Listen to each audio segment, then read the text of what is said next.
Hello guys, welcome to my YouTube channel Avinash maths Mantra. I hope कि सभी लोग अच्छे होंगे और सब लोग अपनी स्टडीज़ को बहुत अच्छे से कंटिन्यू कर पा रहे होंगे। लास्ट क्लास में मैंने आपको GST goods and service tax के बारे में बताया हुआ था। आई होप कि आपको उस क्लास से आपके सारे बेसिक्स जो मैंने थोड़े भी कवर किए थे वो आप लोग को बहुत ही अच्छे से पसंद आए होंगे और आप लोग क्वेश्चन को करने में अब मेरे साथ कंफर्टेबल होगे, ठीक है ना। तो जिन्होंने भी कॉन्सेप्ट वाली क्लास नहीं देखी है, पार्ट 1 नहीं देखा है, उसको पहले जाके देख के आए और प्लीज़ तब आके आप इस क्लास को देखेंगे तो आपको अच्छे समझ में आएगा। उस क्लास में मैंने आपको जो इम्पोर्टेंट बेसिक टर्म है वो मैंने कवर किए हैं। बहुत ज़्यादा डीपली तो मैं नहीं गया हूँ, लेकिन जितना आपके मैथ्स में इम्पोर्टेंट है उतना मैंने आपको बता दिया हुआ है जीएसटी के बारे में। आई होप कि आपको उस क्लास में अच्छे समझ में आया होगा। नहीं समझ में आया तो प्लीज़ जाके उसको दोबारा देखें और समझ के आए चीज़ों को, ठीक है। देखिए, अब यहाँ पे मैंने क्वेश्चन लिखा हुआ है आपके सामने। उस क्लास में मैंने आपको क्वेश्चन नहीं कराए हुए थे, मैंने कहा था कि नेक्स्ट क्लास में आपको मैं क्वेश्चन कराऊंगा। देखिए, आपके सामने एक क्वेश्चन लिखा हुआ है, मैं पढ़ देता हूँ क्या लिखा है। एक कोई कंज्यूमर है, हम हो आपकी तरीके, जो कि बाई करता है यानी कि खरीदता है एक रेफ्रिजरेटर यानी fridge, whose month price is 36,000 rupees from a dealer. ठीक है, मतलब एक 36,000 रुपये का फ्रिज डीलर से परचेज करता है at a discount of 15%, 15% discount पे। If the rate of GST is 18% then find, यानी कि अगर हम लोग का 15% का डिस्काउंट देता है डीलर और अगर 18% जीएसटी की रेट है तो हमको क्या फाइंड करना है, the amount of tax under GST paid by the consumer for the purchase, यानी कि कंज्यूमर को उस आर्टिकल को परचेज करने के लिए कितनी जीएसटी पे करनी पड़ेगी, ये पूछ रहा है, ठीक है ना। और सेकंड पार्ट में पूछ रहा है the total amount that the consumer pays for the refrigerator. Obvious सी बात है भाई, दो चीजें पूछी हैं कि कंज्यूमर जो है आर्टिकल को परचेज करने के लिए जीएसटी कितनी पे करेगा, और दूसरी चीज ये पूछ रहा है कि कंज्यूमर टोटल कितना पैसा पे करेगा। मतलब चाहे ऐसे मान सकते हो कि कंज्यूमर भाई कितना पैसा देगा जो उसको फ्रिज मिलेगा। भाई पहले तो जितने का वो आर्टिकल होगा वो और प्लस जितने की वो जीएसटी होगी, दोनों जोड़ के आपको पैसा देना होगा। ये तो मैंने आपको लास्ट क्लास में ही बताया था कि आप कोई भी आर्टिकल परचेज करने जाते हैं तो जितना उसका सेलिंग प्राइस होता है और प्लस जितनी उसमें जीएसटी बनती है, आपको पूरा बिल तो लास्ट में टोटल ही देना पड़ता है। समझ गए नहीं समझ गए, तो इसको आप ध्यान रखेंगे। और अगर इसमें अपने मन से नहीं बोल रहा है कि सेलिंग इंटर स्टेट है, इंट्रा स्टेट है, क्या है, तो आप क्या करेंगे, जीएसटी को केवल एक बार ही कैलकुलेट करेंगे। अपने मन से सीजीएसटी एसजीएसटी कोई भी दिमाग नहीं लगाएंगे जब तक कि क्वेश्चन में एडिशनल इंफॉर्मेशन कुछ ना दे। अभी उससे रिलेटेड भी क्वेश्चन आएंगे तो मैं आपको नेक्स्ट क्लास में या जैसे भी आएंगे मैं आपको क्लियर करूंगा वो कॉन्सेप्ट भी। लेकिन अभी जो क्वेश्चन है उसके सामने आप देखें और अच्छे से चीजों को पढ़ें। देखिए, अब इसमें क्या कह रहा है, कंज्यूमर ने पे किया यानी कि 36,000 रुपीज का रेफ्रिजरेटर है, तो लिख लीजिए जो मार्केट प्राइस है ये किसका, रेफ्रिजरेटर का। देखिए, मैं थोड़ा शॉर्ट में लिखूंगा क्योंकि फिर अगर ज्यादा लैंग्वेज के चक्कर में पढ़ेंगे तो फिर क्वेश्चन हो भी नहीं पाएगा, क्योंकि बोर्ड की लेंथ आपके पास लिमिटेड ही है। तो थोड़ा सा आप लोग भी मैनेज करें और जो मैं बोल रहा हूँ प्लीज उस पर ही फोकस करें, क्योंकि वही ज्यादा इंपॉर्टेंट है। लैंग्वेज तो आप लोग अपने मन से भी लिख लेंगे अगर आपके कॉन्सेप्ट क्लियर हो जाएंगे तो। देखिए, यानी कि मार्क प्राइस रेफ्रिजरेटर का कितना है, 36,000 रुपीज। और ये चीज आपको बहुत अच्छे से क्लियर होनी चाहिए कि जो जीएसटी इंप्लीमेंट होगा, जीएसटी कैलकुलेट किया जाएगा, वो हमेशा उस प्राइस पे किया जाएगा जिस प्राइस पे आर्टिकल सेल हो रहा है, कहीं पे भी हो। आप इसमें कंफ्यूज मत होइए कि मार्क प्राइस दे दिया आपको, उठा के मार्क प्राइस में जीएसटी लगा दो, ऐसा नहीं है। जिस प्राइस पे आर्टिकल सेल होगा हमेशा आर्टिकल पे उसी प्राइस पे जीएसटी कैलकुलेट किया जाएगा। मतलब समझ गए, 36,000 है, अब जो इसका सेलिंग प्राइस आएगा हमेशा उस प्राइस पे हम लोग जीएसटी कैलकुलेट करेंगे, कभी भी हो। आगे के लिए मैं आपको बता दूं, इस चीज को गांठ बांध के ध्यान रखिए कि जो आपका जीएसटी कैलकुलेट होता है वो हमेशा क्या होता है, सेलिंग प्राइस पे कैलकुलेट होता है। इसको चाहे आप लिख लीजिए, यानी जो जीएसटी कैलकुलेट होगा हमेशा एसपी पे कैलकुलेट होगा, यानी सेलिंग प्राइस पे कैलकुलेट होगा। और जो हमेशा डिस्काउंट दिया जाता है ये किस पे दिया जाता है, हमेशा मार्क प्राइस पे दिया जाता है, ध्यान रखिए हमेशा, ठीक है ना। डिस्काउंट मार्क प्राइस पे दिया जाता है, जीएसटी हमेशा सेलिंग प्राइस पे कैलकुलेट होता है। और जो आपका प्रॉफिट या लॉस है किसी भी आर्टिकल का, आगे भी टर्म आएंगे प्रॉफिट और लॉस के, तो वो हमेशा किस पे कैलकुलेट होता है, वो हमेशा कॉस्ट प्राइस पे कैलकुलेट होता है। समझ गए। तो ये कुछ बेसिक टर्म है जो आप लोग ने पढ़े भी होंगे पहले, अगर नहीं पढ़े तो प्लीज इनको रिवाइज भी करिए कि कौन सा जो टर्म है किस पे कैलकुलेट होता है। समझ गए। डिस्काउंट अगर आपको बोलेगा तो हमेशा मार्क प्राइस पे कैलकुलेट करेंगे, और अगर प्रॉफिट एंड लॉस की बात करेगा तो हमेशा कॉस्ट प्राइस पे कैलकुलेट करेंगे। समझ गए, चीजें आपको क्लियर होनी चाहिए बेसिकली, ठीक है ना। आइए हम लोग अपने क्वेश्चन में चलते हैं। क्या बोला इसने, कहा है कि 15% डिस्काउंट पे बाई किया है, तो इसमें क्या करिए, डिस्काउंट परसेंटेज निकालिए। डिस्काउंट अमाउंट कितना आएगा, डिस्काउंट अमाउंट मतलब ये जो आपका मार्क प्राइस है इसी का तो निकलेगा, यानी कि एमपी का 15% निकाल दीजिए। मतलब 36,000 का 15% निकालिए, कितना आएगा, मतलब 0, 15 6 जा कितना होता है 99 कैरी, 15 3 जा कितना होता है 45, और 9 जोड़िए कितना हो जाएगा 54 रुपीज, यानी 5400 रुपये आपका क्या होता है डिस्काउंट मिल जाएगा, समझ गए। और डिस्काउंट मिल जाएगा तो सेलिंग प्राइस निकाल लीजिए। सेलिंग प्राइस निकालने फॉर्मूला क्या होता है, SP equal to MP minus discount, दुनिया जानती है, अगर नहीं पता है तो भैया रिवाइज करके आओ, सामने लिख दिया। सेलिंग प्राइस का फॉर्मूला क्या होता है, मार्क प्राइस माइनस डिस्काउंट, मतलब 36,000 का रेफ्रिजरेटर था, उसमें आपने 5400 रुपये का डिस्काउंट ले लिया, तो कितने का रेफ्रिजरेटर पड़ा 30,600 रुपीज का। ओके, ये आपका सेलिंग प्राइस आ गया। अब इसी प्राइस पे हम लोग क्या करेंगे, जीएसटी को कैलकुलेट करेंगे। देखिए कैसे, अब आपका सेलिंग प्राइस तो ये आ गया, मतलब जो भी बंदा है कंज्यूमर है ये खरीदने जाएगा तो इतना पैसा तो इसका सेलिंग प्राइस हो गया। अब क्या है, इस पे जो जीएसटी होगा जीएसटी भी तो पे करना पड़ेगा उसको, तो देखिए निकालिए, कैलकुलेट करिए जीएसटी, यानी रेट ऑफ जीएसटी कितना था, ऑफ जीएसटी यानी कि 18% था, ठीक है ना, देखिए सामने लिखा है 18%। ओके, तो देखिए निकाल लीजिए, पहले पार्ट का आपको आंसर मिल जाएगा, the amount of tax, the amount of tax under GST, under GST paid by consumer, paid by consumer. वैसे मैं अगले क्वेश्चन में इतनी ज्यादा लैंग्वेज नहीं लिखूंगा क्योंकि थोड़ा सा स्पेस भी इशू होता है, स्पेस का भी, क्योंकि ये तो क्वेश्चन थोड़ा छोटा था, जो बड़े क्वेश्चन होंगे उनमें मैं आपको बोलूंगा, और जो मैं बोलूंगा आप उस पर बहुत ज्यादा गौर कीजिएगा, हो सकता है अगर हो सके तो साथ में लिखते भी चलिएगा, क्योंकि इतना पॉसिबल नहीं कि ज्यादा से ज्यादा लैंग्वेज लिखी जा सके। तो मैं आपको स्टार्टिंग में लैंग्वेज लिख रहा हूँ, उसके बाद मैं क्वेश्चन में लैंग्वेज बोलूंगा, आप लोग साथ साथ नोट करते चलिएगा, ठीक है ना। तो आपका क्या है, amount of tax under GST paid by the consumer, तो क्या है आपका, निकाल लीजिए कितनी जीएसटी पे की है 30,600, मतलब जो एसपी है सी पे तो कैलकुलेट करेंगे हम लोग, वो कितने परसेंट दिया है 18%, निकाल लीजिए। एक चीज ध्यान रखिए, मैंने आपसे क्या बोला, जब भी कभी भी उसमें कुछ ना बोले कि सेलिंग इंटर स्टेट हो रही है, इंट्रा स्टेट हो रही है, कोई भी स्टेट का नाम ना दे, तो सीधा आप जीएसटी केवल एक बार ही कैलकुलेट करेंगे जो आईजीएसटी के फॉर्म में होता है, ठीक है ना। तो आप निकाल लीजिए कितना आया 18 का 6 टाइम्स, मतलब टोटल जो आपको करिए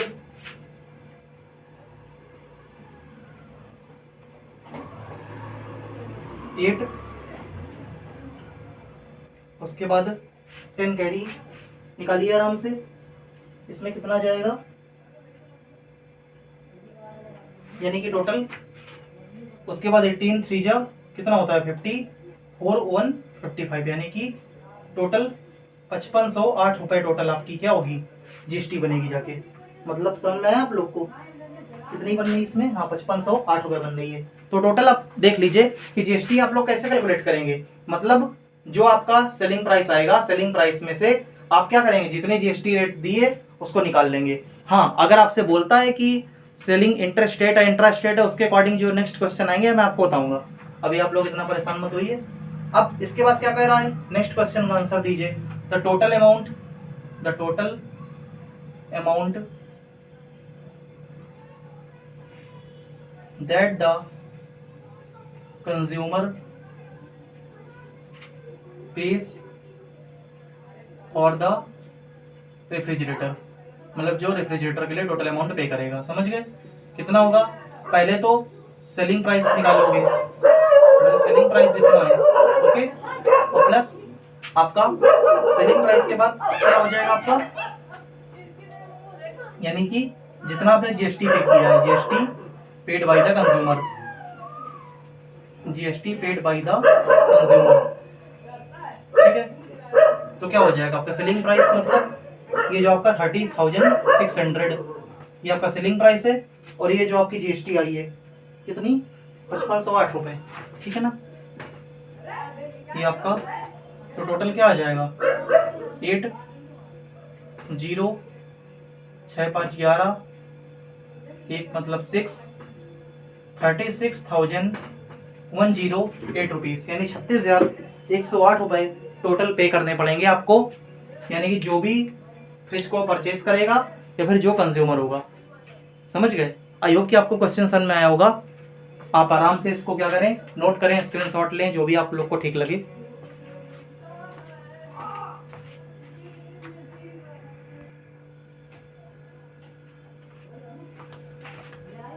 तो गाइस देखिए, आपके सामने एक और नेक्स्ट क्वेश्चन लिखा हुआ है। पिछले क्वेश्चन में जो मैंने आपको चीजें बताई, आई होप कि आपको समझ में आई होंगी। अब नेक्स्ट क्वेश्चन देखिए क्या लिखा हुआ है। इसमें थोड़ा सा पिछले वाले क्वेश्चन से अलग है। हर एक क्वेश्चन जो मैं आपको कराऊंगा वो अपने आप में कुछ ना कुछ नया होगा और नए कॉन्सेप्ट को लेके आपके सामने आएगा, जिससे कि आपकी नॉलेज बहुत ही अच्छे से इंप्रूव होगी। देखिए, एक रिटेलर है जो कि बाई करता है एसी को, यानी एयर कंडीशनर को, फ्रॉम अ होलसेलर, यानी कि रिटेलर है। मैंने आपको अभी बताया था टर्म लास्ट क्लास में कि रिटेलर होता है, होलसेलर होता है, मैन्युफैक्चरर होता है, बहुत सारे बीच में मीडिएटर होते हैं। आई होप कि आपको ये टर्म वहां से क्लियर होगा। तो रिटेलर क्या करता है, एक एसी को बाई करता है होलसेलर से फॉर ₹35,000, यानी 35,000 का। ऐसे समझ लीजिए, मैं स्ट्रक्चर समझा देता हूँ। एक कोई मैन्युफैक्चरर रहा होगा, उसने सेल किया होगा होलसेलर को, होलसेलर ने सेल किया किसको, रिटेलर को, और रिटेलर किसको करेगा, हम और आपको, कंज्यूमर को।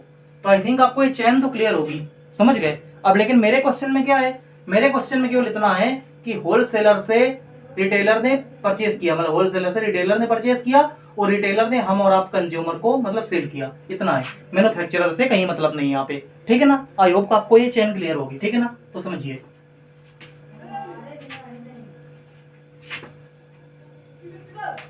देखिए, तो मतलब एक रिटेलर है, उसने बाई किया एसी को फ्रॉम होलसेलर से 35,000 रुपीज का and sells it to consumer, और कंज्यूमर को सेल किया एट अ प्रॉफिट ऑफ 8%, यानी 8% प्रॉफिट पे सेल किया है। कह रहा है if the rate of GST is 28%, calculate the liability of retailer, यानी कि टैक्स लायबिलिटी जो रिटेलर की क्या बनेगी। मैंने आपको जब कॉन्सेप्ट क्लियर कर रहा था आपका, तभी मैंने बताया था कि जो आपका रिटेलर होता है या होलसेलर होता है, उसकी भी क्या होती है, लायबिलिटी बनती है, क्योंकि क्या है, कहीं ना कहीं वो टैक्स गवर्नमेंट को दे के आ रहा होता है। उसके बाद क्या होता है, वो कंज्यूमर से टैक्स को कलेक्ट भी कर रहा होता है, तो बीच का गैप होता है, वो क्या होता है, टैक्स लायबिलिटी होती है। मैंने आपको जब कॉन्सेप्ट क्लियर किए थे फर्स्ट क्लास में तो बताया भी था। आज फिर देखिए, फिर सुनिए कि मैंने कैसे बताया था। देखिए, तो मतलब रिटेलर ने बाई किया ऐसी, लिख लीजिए, लिखेंगे कॉस्ट प्राइस ऑफ रिटेलर, यानी कि जो रिटेलर ने क्या किया, परचेस प्राइस ऑफ एसी, यानी परचेस प्राइस क्या है, परचेस प्राइस ऑफ एसी, यानी एसी का जो परचेस प्राइस है वो कितना है, समझिए, मतलब वो आपका है 35,000 रुपीज, ठीक है ना। जो कि किसने परचेस किया है, रिटेलर ने परचेस किया है। चाहो तो आप ब्रैकेट में लिख लो, ये किसने परचेस किया है, ये रिटेलर ने परचेस किया बेटा, समझ गए, क्योंकि लिखा ही है एक रिटेलर ने क्या किया, बाई किया है किसको, एयर कंडीशनर को, एसी को, ठीक है ना, 35,000 रुपीज का।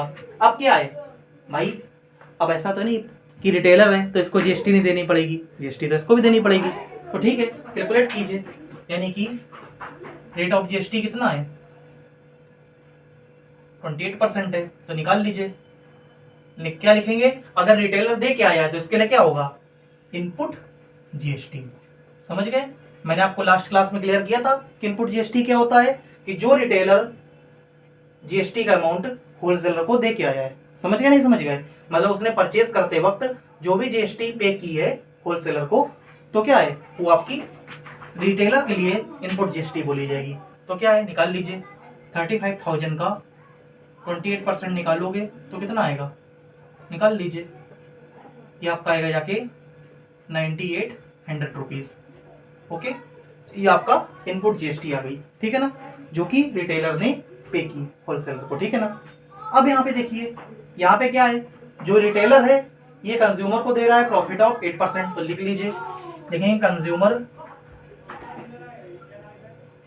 ऐसे लिखिए, रिटेलर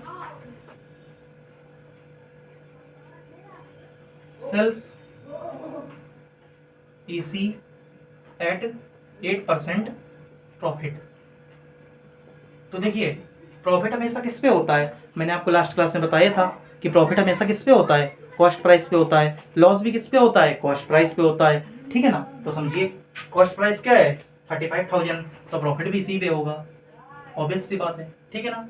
आप समझो, एक थोड़ा सा डायरेक्ट कॉन्सेप्ट लगाइए। अगर किसी चीज का प्रॉफिट 8% है तो वो चीज खुद की कितने की होगी, जरा दिमाग लगाइए। अगर मान लो कोई चीज 100 रुपए की है, ठीक है ना, उस पर मेरा 8% का प्रॉफिट है, तो ऑब्वियस सी बात है यार वो चीज 108 रुपए की होगी। कोई डाउट है बताइए इस बात पे? है भाई, अगर कोई चीज आर्टिकल 100 रुपए का है, उस पर हमें पता है 8% प्रॉफिट होता है, तो क्या वो 108 का नहीं बिकेगा?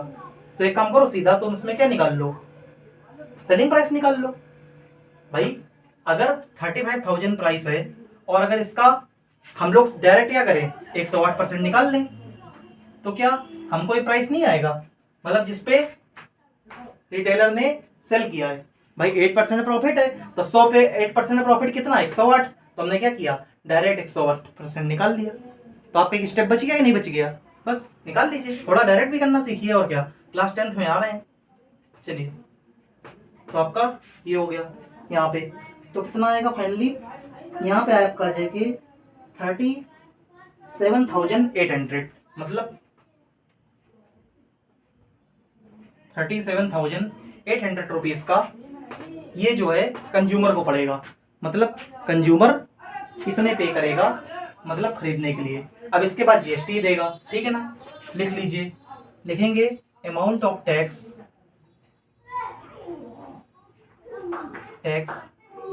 अंडर जीएसटी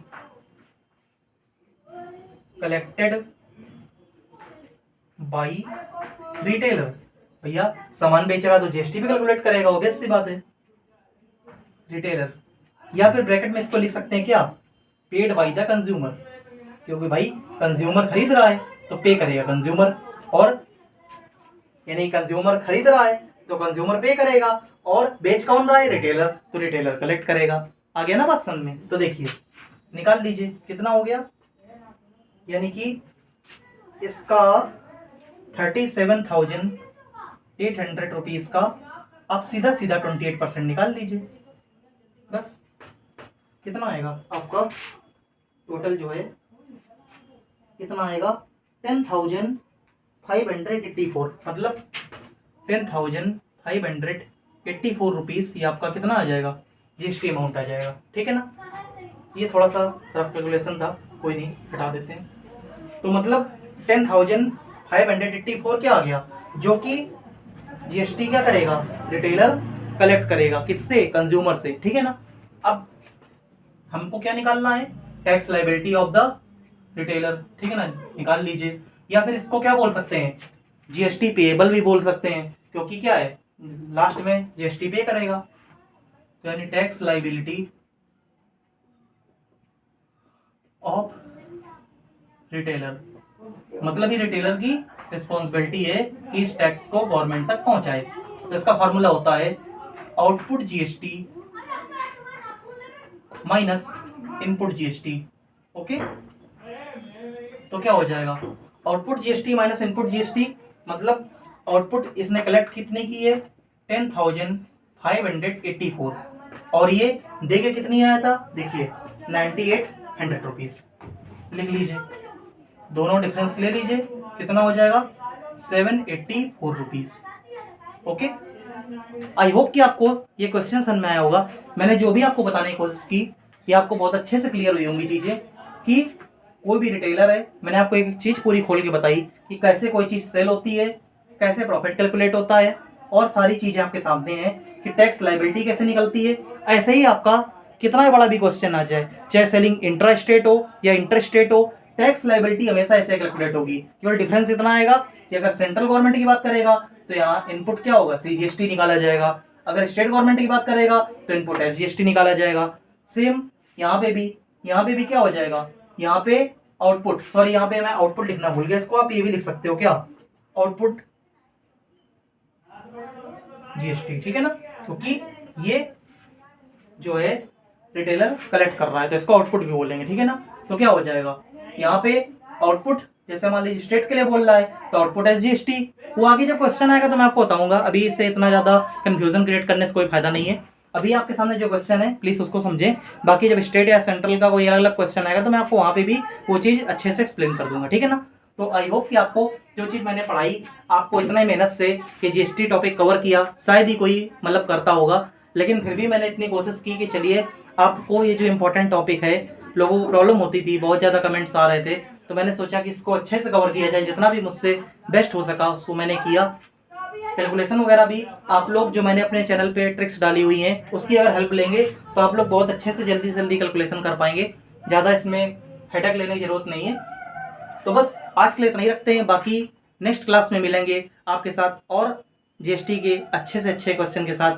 तब तक के लिए आप लोग वीडियो को लाइक करें, चैनल को सब्सक्राइब करें और अच्छे से पढ़ते रहें, हंसते रहें, मुस्कुराते रहें और अपनी फैमिली के साथ अच्छे से पढ़ते रहें, अच्छे से अच्छे रिजल्ट देते रहें। और जो भी बैंकिंग एक्सपीरियंस है मेरे तरीके, मैं भी प्रिपरेशन कर रहा हूँ, तो अच्छे से पढ़ें, अपने सपनों को साकार करें और चैनल को ज़्यादा से ज़्यादा लोगों तक शेयर करें, वीडियो को लाइक करें और चैनल को सब्सक्राइब करें। तब तक के लिए thank you so much for watching guys, bye.